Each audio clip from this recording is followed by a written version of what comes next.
Selamat malam. Assalamualaikum warahmatullahi wabarakatuh. Waalaikumsalam warahmatullahi wabarakatuh. Selamat berjumpa kembali dengan komunitas sastra Lingkar Jenar. Yang kali ini masih di Ngopi Rabu Malam yang ke-151 dengan tema Sidang Revisi yang ketiga. Kawan-kawan di seluruh tanah air, di hadapan saya sudah ada dua naskah. Yang pertama berjudul Menunggu Kabar Ibu, karya Iis Taulida, dan Hantu Sekolah, karya Uyung Nuha.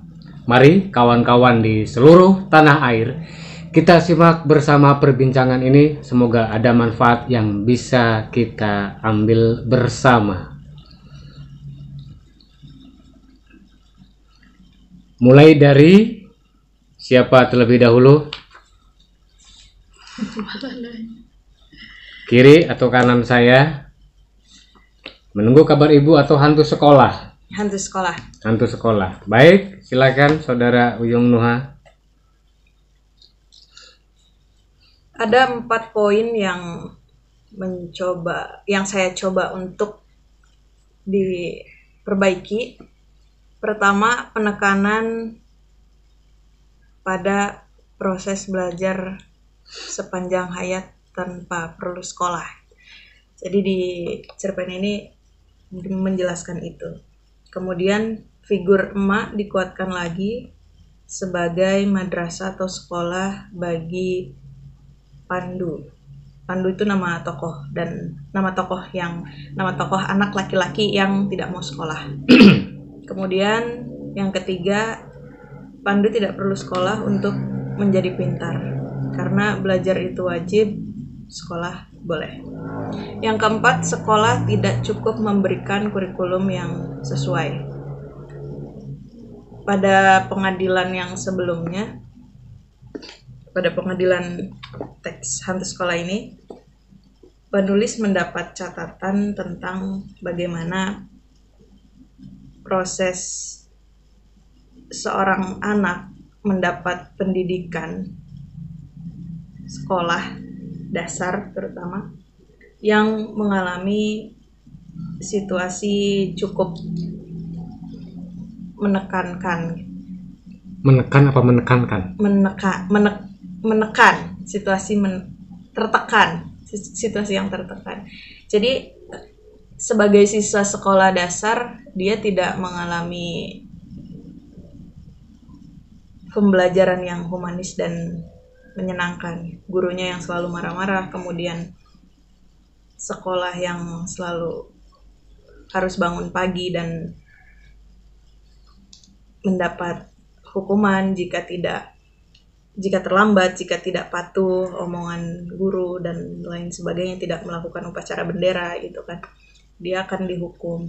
Nah, ketika anak ini yang bernama Pandu, anak laki-laki ini, di sekolahnya berprestasi di bidang olahraga, tetapi pihak sekolah tidak serius mendukungnya. Kemudian emak sebagai ibu yang masih berharap dan memiliki pikiran bahwa dengan bersekolah ini anaknya akan mendapat masa depan yang cerah, itu tak henti-hentinya untuk berjuang membangunkan si anak setiap pagi hanya untuk pergi ke sekolah, tanpa emak juga tanpa tahu gitu bagaimana pengalaman anaknya di sekolah. Yang dirasakan oleh anaknya itu kan di sekolah tuh tidak menyenangkan, kelasnya kotor, gurunya galak, yang terutama adalah guru. Guru adalah faktor utama yang menyebabkan Pandu tidak betah bersekolah. Kemudian dia, sebetulnya Pandu ini kan anak pintar. Dia pintar mengaji, dan di tempat mengajinya juga diajari oleh Kang Sukri, anak Ustadz Mahmud.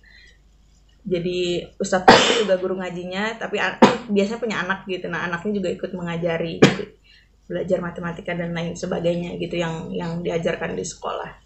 Jadi Pandu pun merasa selain dia mendapatkan pendidikan di rumah, diajarkan sopan santun, kemudian pendidikan ya harus jujur, tidak boleh bohong gitu kan kepada orang lain, dan harus saling menghargai, tenggang rasa dan sebagainya. Itu dia dapatkan pada sosok emak.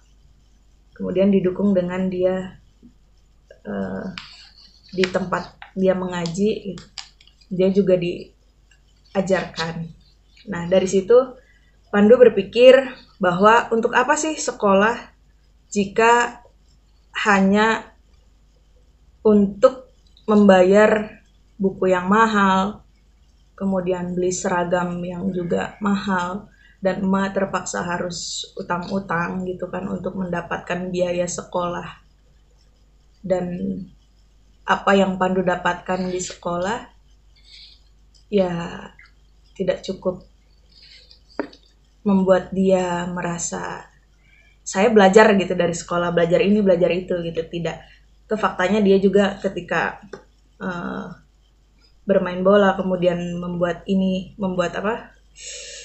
mainan misalnya dari tanah liat atau apapun itu gitu, dia dapatkan itu dari emaknya gitu. Dia dan tidak perlu harus bersekolah, karena di sekolah kan biasanya cuma cenderung menghafal gitu kan. Nah, bentar, saya potong ya. Apa menariknya cerpen ini? Perubahan apa yang terjadi ketika sidang ini dibanding sebelumnya? Pada sidang sebelumnya tidak terlalu banyak yang dikritisi, hanya menekankan kepada ini apa yang menjadi kelebihan dari. Iya, itu yang saya tanyakan sekarang. Iya. Apa yang menjadi kemenarikan dari cerpen ini? Tadi kan bercerita tentang isi, tentang jalan ceritanya gitu. Yang menjadi menarik apa? Proses pendidikan tidak mesti terjadi di lembaga formal gitu. Jadi berangkat dari rumah dulu gitu, karena faktanya yang terjadi di sekolah itu kurikulumnya tidak cukup. Itu kurikulum apa manusianya? Kurikulum atau manusia ya? Iya itu. Maksud saya pelaku pendidikannya yang belum bisa memberikan cara mengajar yang humanis. Cuma itu? Iya.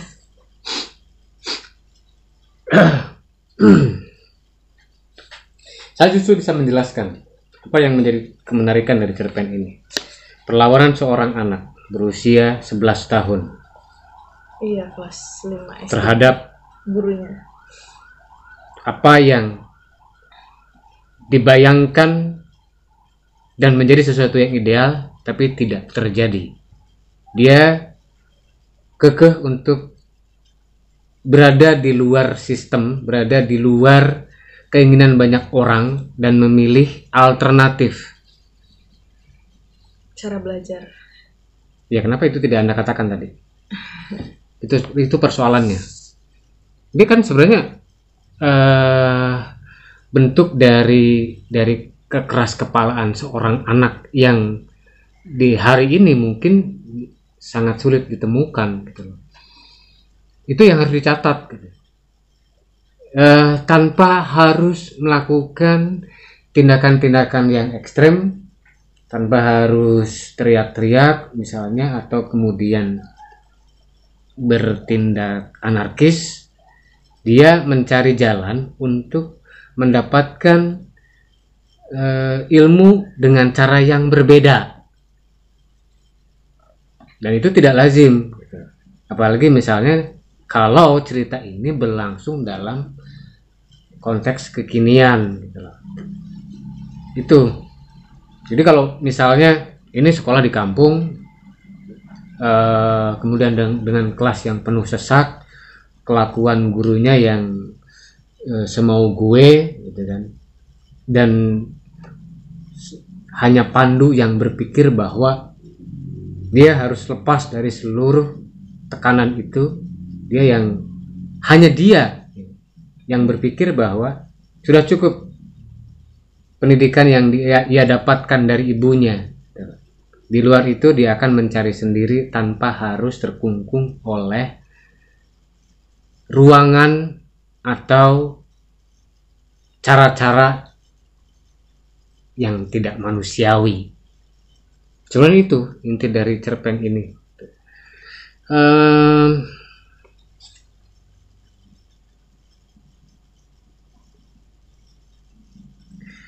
Ada beberapa bagian yang sebenarnya perlu diberikan penekanan gitu kan.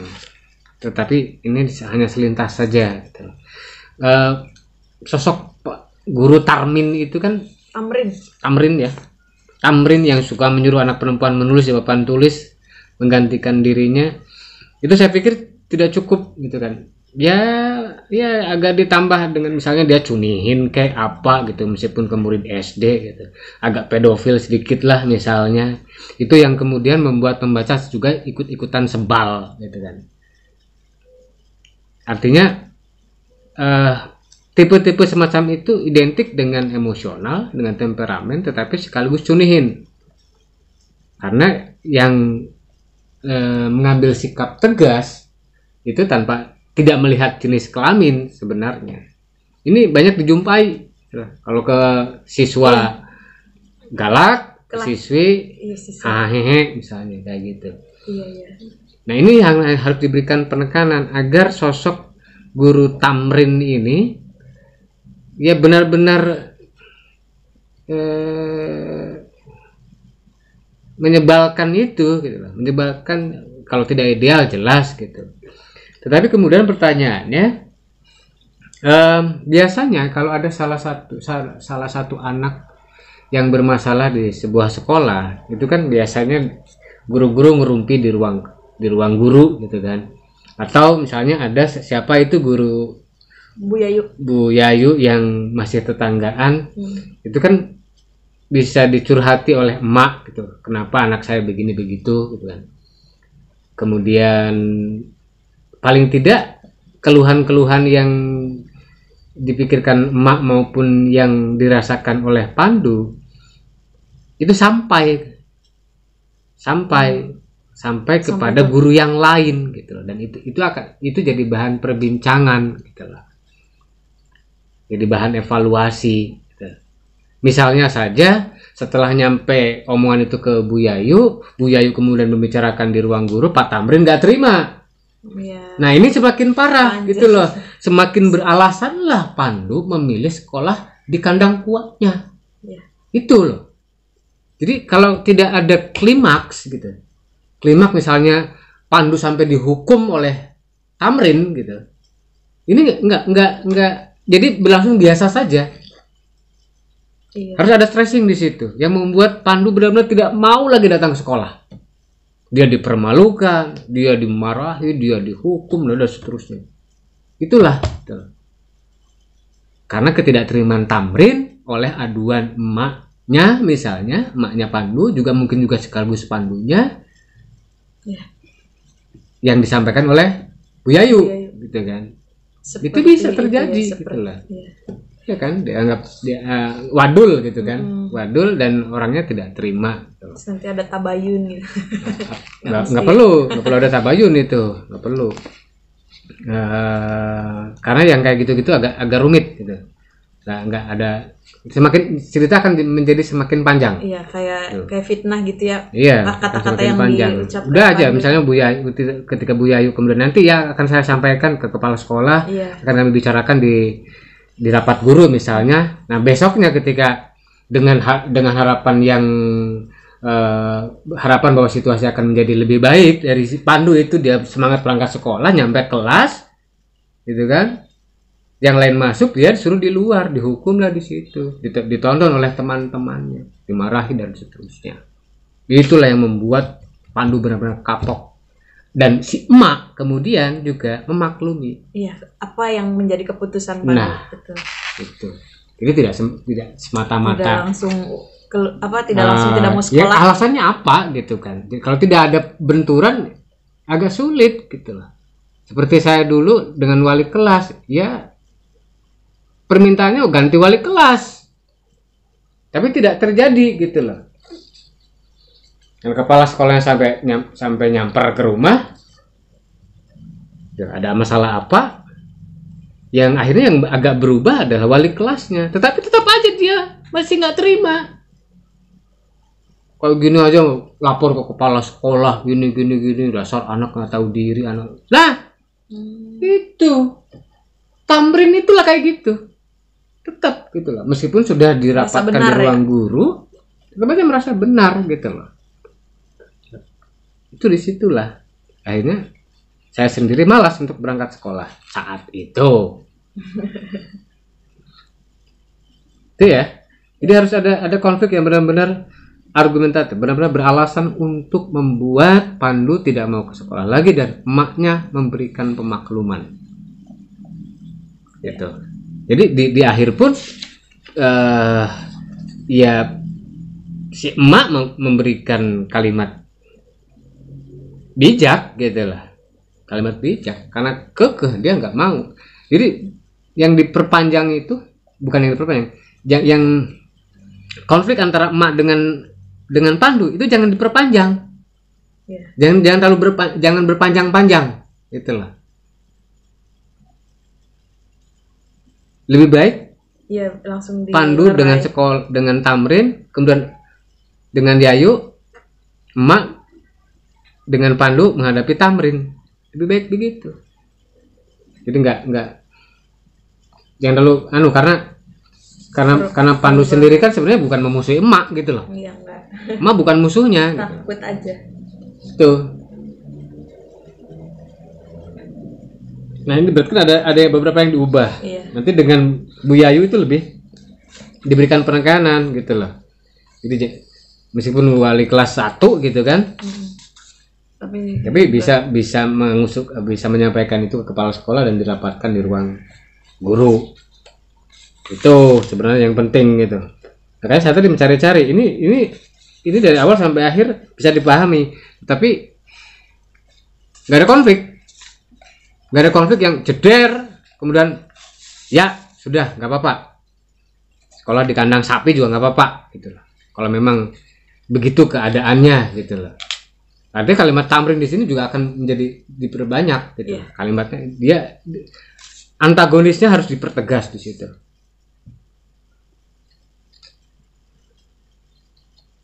Jadi bukan tidak enak, tidak bebas berekspresi dan tidak manusiawi. Bukan begitu gitu loh. Artinya kalau seorang anak yang cerdas, anak yang pintar, itu dia bisa menilai, tidak seperti Bu Anu. Ada perbandingan di situ gitu loh. Ini kan jadi sekolah itu bukan seluruhnya tidak enak, tetapi justru karena tamrin. Karena tamrin lah sekolah jadi tidak enak, bukan karena sekolahnya. Karena dari 10 atau 12 orang guru di sebuah sekolah dasar, itu pasti ada salah satu yang baik gitu loh. Ada perbandingan di situ. Jadi bukan tidak manusiawi, ini kan jadi umum. Bahwa seluruh guru yang ada di situ sama karakternya. Seperti tamrin semua jadinya gitu loh. Artinya ke Bu Yayu pun dikatakan nggak seperti Bu Yayu gitu, anu gitu kan. Ya itu, jadi rujukannya ke situ. Kalau enggak ya bingung. Ini mau mengkritisi sistem pendidikan secara umum, jadinya kalau begini kan harus dispesifikasikan, harus khusus kepada yang namanya tamrin gitu kan. Itu misalnya kepikiran juga oleh Pandu mau ikut belajar di kelas 1 karena ada Bu Yayu, nggak mungkin. Nah itu kan jadi pikiran-pikirannya, artinya yang jadi idolanya tetap ada salah satunya gitu loh. Tetapi dia tidak memiliki cukup kekuatan untuk mengubah guru-guru yang lain, untuk memberikan pencerahan kepada yang lain gitu loh. Misalnya gitu loh. Ya kepala sekolah sudah memberikan teguran gitu, tetapi sebagaimana biasanya oportunis gitu loh, di depan atasan ya iya, di belakang kemudian dia menghukumi muridnya. Kayak gitu. Oke ya? Oke. Tapi cukup itu. Cuma ada beberapa apa ya? Rengginang. Iya, kalau ngomong sambil makan rengginang itu saya pikir dianya sendiri nggak kedenger omongannya apa, krau ngomong apa gitu kan. Itu rengginang masalah itu. Bukan ada karena ada yang cuma rengginang. Ini cerita ini, masa harus dipaksakan harus rengginang gitu. Makanan lain tidak ada. Nah, kacang, misalnya kacang rebus kayak bisa masih. Ubi Namanya rebus. juga petani gitu kan. Ubi rebus Kan bisa gitu. Kenapa rengginang enggak? Iya. Rengginang. Oke, gitu ya. Sementara begitu dulu, kita bergeser kepada menunggu kabar Ibu Iis Taulida. Dipersilakan untuk menyampaikan hasil revisi cerpennya ini. Baik, cerpen menunggu kabar Ibu terinspirasi dari adat yang berlangsung di masyarakat Cirebon, khususnya wilayah Cirebon Utara. Di sana ada adat yang dinamakan dengan kiat damar Kiat rajeng. Pas matanya melihat karena rajeng. sedang membaca ini. Rajeng gitu ya. Fokus. Oke. Damar, fokus, maaf salah. Yang berlangsung selama pemilihan KUU. Sebelumnya, pada persidangan sebelumnya, menunggu kabar Ibu ini masih alurnya maju mundur dan acak. Tetapi di sini yang sudah diperbaiki, saya sebagai penulis mencoba untuk lebih memfokuskan lagi dengan cara membagi dua apa yang terjadi di lapangan dan yang terjadi di rumah. Yang terjadi di lapangan pada halaman pertama dan kedua itu menceritakan tentang bagaimana kiat damar itu berlangsung, serta ada beberapa tokoh masyarakat sebagai gambaran juga bahwa masyarakat kita dalam lingkup pemilihan KUU pun masih suka bermain taruhan seperti itu di sini. Kemudian di sini penulis juga mencoba untuk memperjelas konflik, karena yang kemarin itu kan konfliknya masih tidak kuat untuk kenapa ibu itu harus dihilangkan, meninggal atau hilang, sengaja dihilangkannya itu tidak jelas. Di sini penulis mencoba untuk menjelaskan konflik itu melalui bahwa Ki Arong ini punya keinginan bahwa dirinya tuh ingin menjadi seorang dukun yang tetap mempunyai kredibilitas di sini. Ya, kredibilitas, mempertahankan nama besarnya. Dan dia juga mengalami penguatan watak bahwa selain karena dia ingin mempertahankan nama besarnya, juga dia merupakan orang yang temperamen ya. Orang yang suka marah gitu. Di sini dijelaskan bahwa dia suka mengucapkan kata-kata kasar kepada ibunya. Istrinya. Iya, kepada istrinya, ibu si tokoh yang menceritakan ini. Dan di sini dijelaskan bagaimana peristiwa sebelum si ibunya itu menghilang. Jadi Ki Arong ini melakukan sebuah ritual yang menurutnya itu merupakan ritual yang berat dan sebagai cara untuk mengalahkan dukun yang lain. Tetapi di sini juga tokoh akunya tidak tahu apa yang dikerjakan oleh bapaknya di dalam kamar itu. kenapa di sini ibunya itu dikorbankan? Karena di lapangan juga sebenarnya pemilihan kubu itu biasanya memakan korban dari pendukung salah satu calon. Dan itu dikait-kaitkan sama masyarakat karena perang dukun tersebut. Jadi harus ada tumbal gitu ya. Iya, untuk memenangkan itu.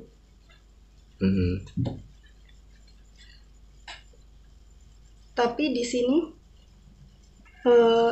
sebenarnya belum tentu juga bahwa Ki Arong yang membunuh istrinya. Karena di awal peristiwa yang di rumah itu, yang di halaman 2, itu Ki Arong berusaha untuk menetralisir rumahnya agar tidak terkena sihir. Jadi dia sendiri sebenarnya was-was kalau dia bakal kena serangan dari musuh. Seperti itu. Dan di ending, ibunya dimunculkan tapi hanya lewat suara agar si anaknya ini mengingatkan bapaknya, dan cukup ibunya saja yang menjadi korban.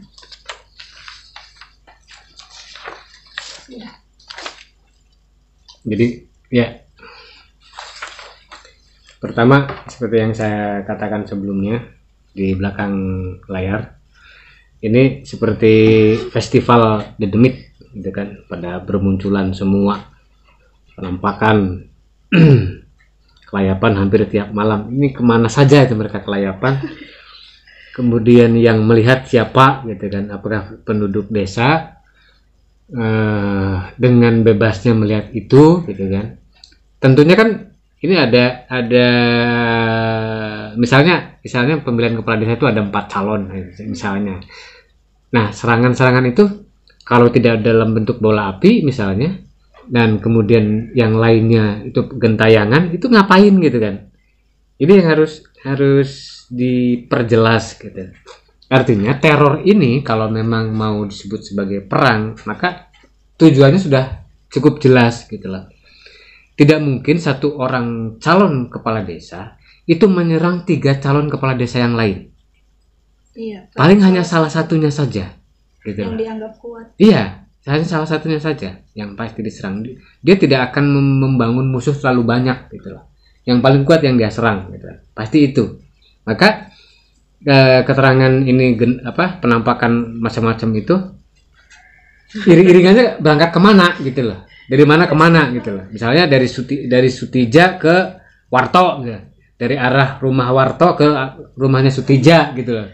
Nah, penduduk ini hampir tiap malam melihat mereka hilir mudik gitu loh. Atau tiba-tiba ada benturan, ada suara ledakan misalnya di udara setelah mereka melihat ada 2 rombongan beriringan dari arah yang berlawanan dengan cepat misalnya. Jadi bukan peristiwa dramatis. Kronologi dan arah mereka bermunculan itu tidak jalan-jalan sore gitu loh. Tidak santai gitu dalam situasi yang mencekam gitu loh. Paling tidak misalnya ya rumah Warto sebelah sana, rumah Sutija sebelah sini, penduduk yang tidak sengaja lewat tiba-tiba menyaksikan ada benturan itu misalnya gitu loh. Agar tidak, ya ini kan jadi pertanyaan pembaca gitu. Cerita yang bertebaran mulai aneh-aneh, mereka mulai sering melihat penampakan, ini ngapain gitu kan. Artinya kayak dikeluarin semua dari kandangnya terus nongkrong di mana gitu. Kan nggak mungkin juga gitu. Mereka nongkrong.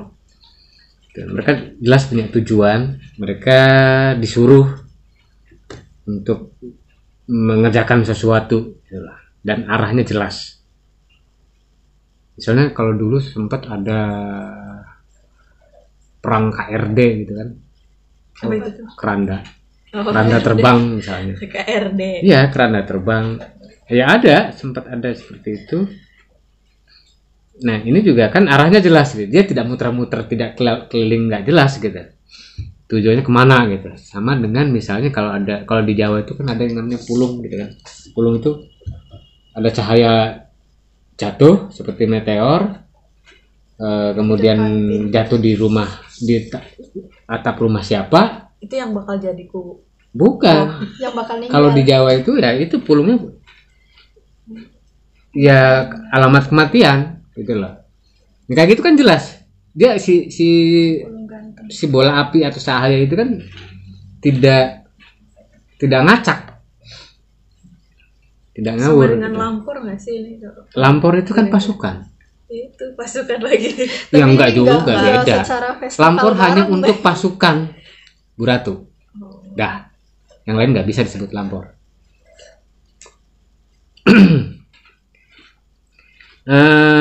Kemudian ini itu ya pertama, kedua ini taruhannya terlalu kecil taruhannya 50.000 terlalu kecil. Bahkan dalam setiap dalam setiap pilihan kepala desa itu ada bandarnya gitu loh. Artinya mereka sih cuma berdua saja ya kecil, Iya. tapi terlalu kecil juga kalau saya ketemu gitu. Nggak bikin pembaca deg-degan juga gitu loh. Saya ketemu lah ibarat buang sial aja. 2 juta. Kayaknya harus diperbesar deh. UMR. UMR Itu 2.200.000. kemudian suasana perjudian juga diam-diam berlangsung karena ada bandarnya di situ. Bukan antara pendukung, tapi orang yang tidak mendukung siapapun itu biasanya berjudi. Gitu. Siapa yang menang nih? Ngejagoin bukan ngejagoin pendukungan gitu loh. Tapi milih ini yang ini kayaknya ini yang menang gitu. Ya gitu. Bandar selalu ada gitu kan. Apapun gitu. Itu kedua, kemudian saya masih ini antara judul Menunggu Kabar Ibu dengan cerita yang berlangsung itu kan dominan tentang Ki Arongnya ya. Ya eksistensi Ki Arong gitu. Sepertinya perlu direvisi ulang agar porsi yang sudah tertulis di sini tidak terambil oleh judul atau judul tidak terambil oleh porsi banyak tentang Ki Arong. Kecuali misalnya di bagian akhir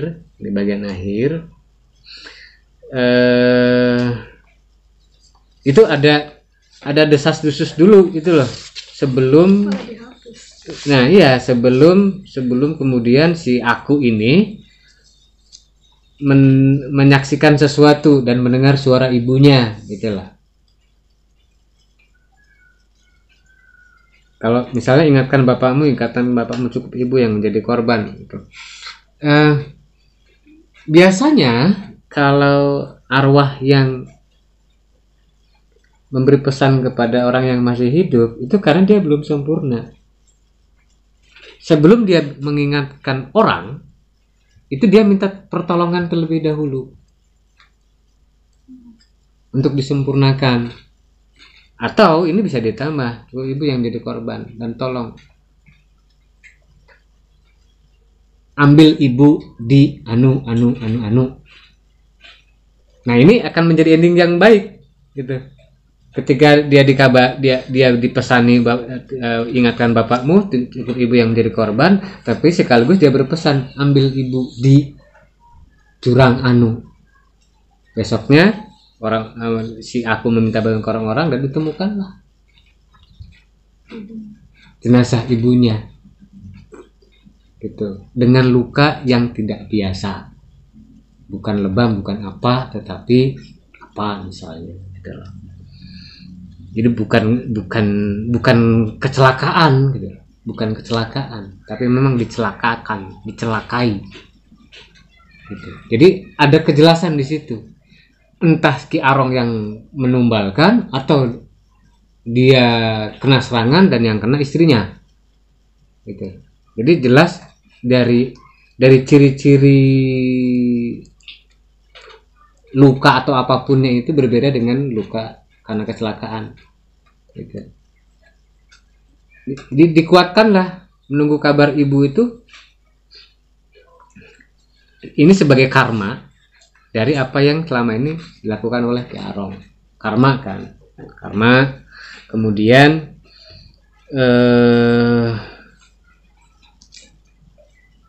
dari ciri-cirinya Ki Arong tahu siapa ya pelakunya. Jadi bukan Ki Arong lagi, atau bukan disamarkan siapa pelakunya gitu.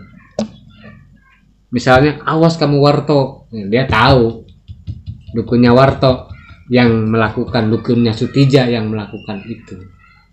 Akhirnya apa gitu lah, sudah jagonya kalah, dia kena pula diserang oleh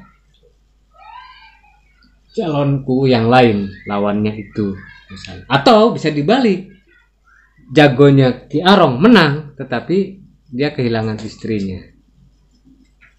Ya, itu lebih menyedihkan. Iya, menang sih, tapi istrinya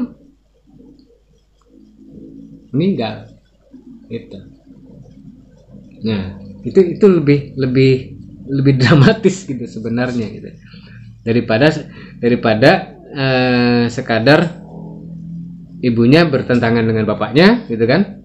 Kemudian anaknya menjadi saksi, dia dikabari begini-begini gitu kan. Jadi harus ada tertuju, meskipun nah disitulah berhentinya. Awas kamu Warto atau awas kamu Sutija. Dia menang tapi tidak bahagia kan. Ki Arong jagonya menang tapi tidak bahagia. Besoknya setelah pengumuman bahwa jagonya Ki Arong menang, orang-orang membantuku mencari jenazah, jasad ibu. Dan Ki Arongnya juga ikut. Bapak tiba-tiba histeris. Awas, aku tahu. Yes. Nah, klimaks di situ. Jadi klimaksnya bukan di suara ibu, gitu loh. Tapi Ki Arong yang dendam gitu kan. Ki Arong yang bahagia tapi sekaligus sedih. Dia tetap bisa mempertahankan kredibilitasnya, tetapi harus kehilangan istrinya gitu.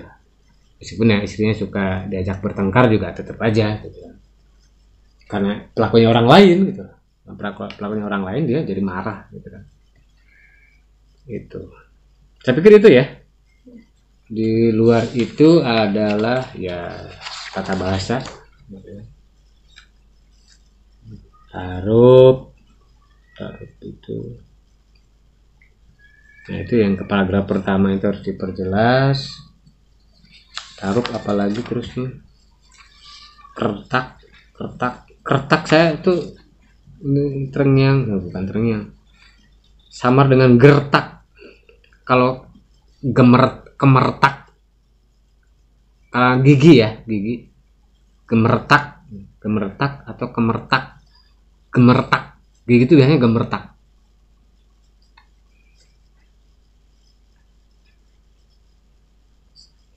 Nah, berarti kalau endingnya demikian, tidak ada laporan, Ki Arong tidak mengabarkan bahwa ibunya terpeleset.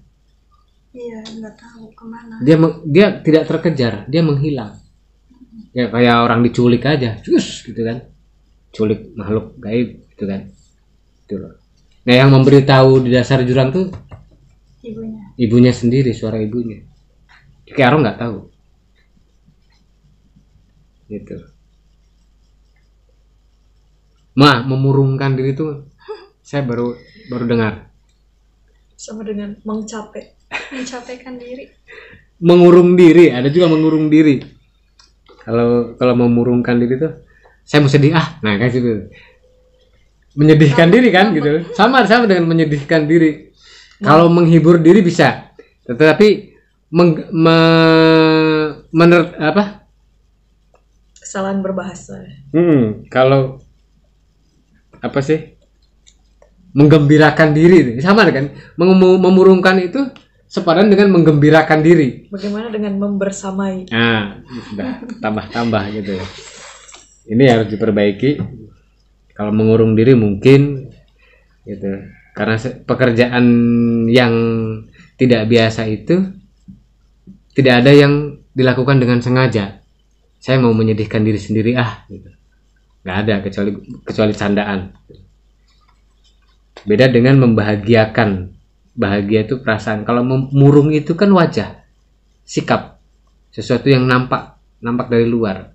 Kalau membahagiakan gitu kan, ya itu kan juga rekayasa sebenarnya.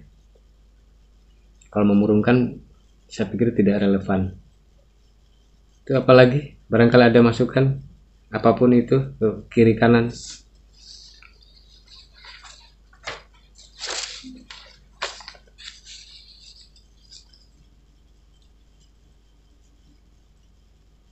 Ibu di mana?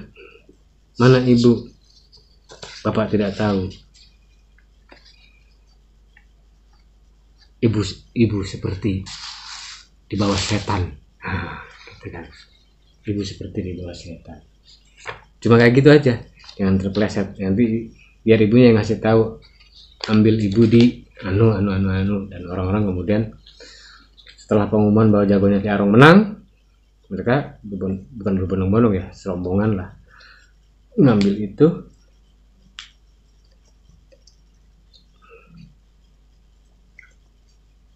Seperti itu ya. Ada mau ditambahkan? Cukup ini ke sini. Oh, dua-duanya sudah merasa cukup. Cukup sementara. Apa ya? Ini saya masih menunggu kabar ibu, masih menimbang judulnya gitu ya. Karena relasi antara Arong dengan ibu termasuk porsi penceritaan masih belum seimbang. Itu belum seimbang. Barangkali nanti bisa dipikirkan judul yang lain.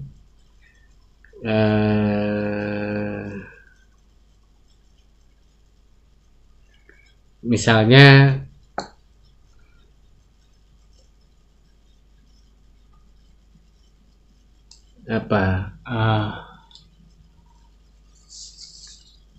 Ki Arong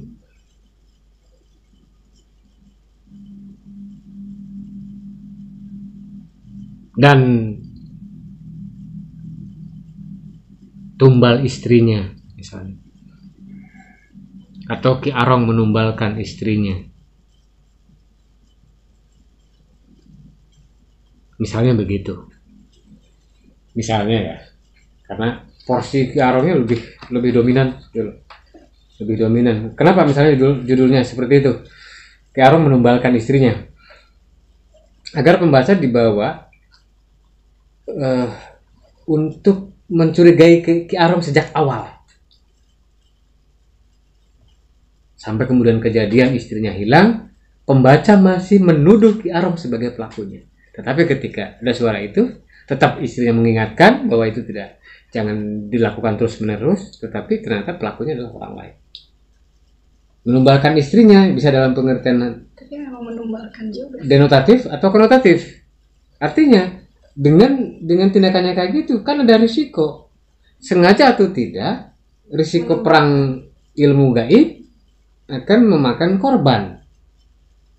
Artinya Ki Arong tanpa sengaja mungkin dia tidak mau, tetapi risiko dari apa yang dilakukannya, ya istrinya lah yang kemudian menjadi korban itu. Menumbalkan dalam pengertian konotatif, karena dia tidak sebenarnya dengan sengaja, gitu lah, tidak dengan sengaja. Itu Ki Arong menumbalkan istrinya. Itu agar ada judul yang terkait dengan ibu lagi nggak sih? Nggak ada. Nggak diubah ya? Yang ibu TU yang kayaknya ada yang ada ibu. Keluarga monyet. Musyawarah itu. Musyawarah keluarga kunyuk. Tadinya ada. Kalau nggak salah ada sih. Tapi saya lupa. Itu mungkin ya. Ki Arong menumbalkan istrinya. Dari awal pembaca sudah diarahkan ini, tapi ternyata di belakang bukan, tapi tanpa sengaja, gitu lah, tanpa sengaja.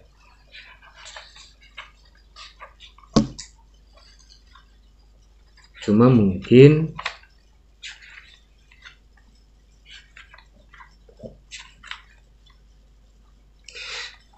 ada beberapa kata-kata penting, nggak terlalu banyak, yang dikeluarkan saat ibunya kesurupan. Gitu.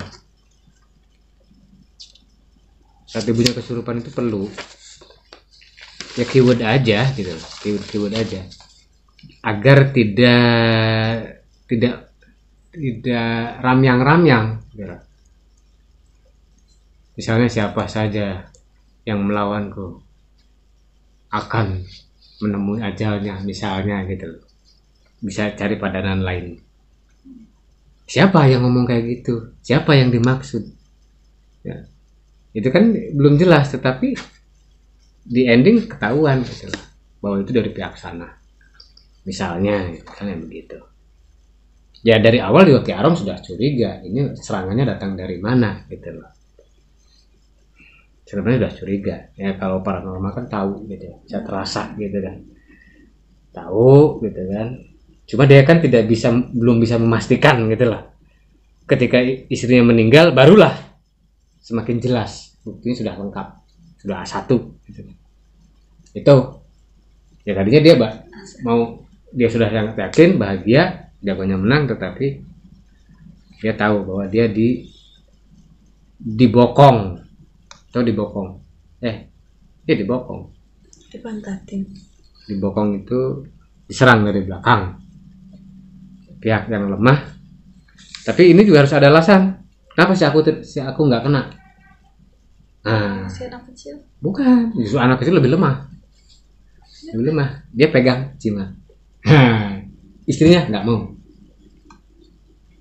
Gitu. Anti Karena jimat. dia kan nurut ya sama bapaknya. Anti jimat klub. Iya, dia pegang apa gitu. Ya disuruh nanti sama bapaknya. Dia pegang apa? Ibunya menolak. Nah itu lah. Musrik. Ibunya kan, pertentangannya itu di situ gitu loh. Aku sudah mengingatkan, pegang pusaka ini. Akhirnya kena juga. Gitu kan. Oke? Baik. Kawan-kawan di seluruh tanah air, demikian perbincangan kami dalam sidang revisi ketiga di Ngopi Rabu Malam ke-151.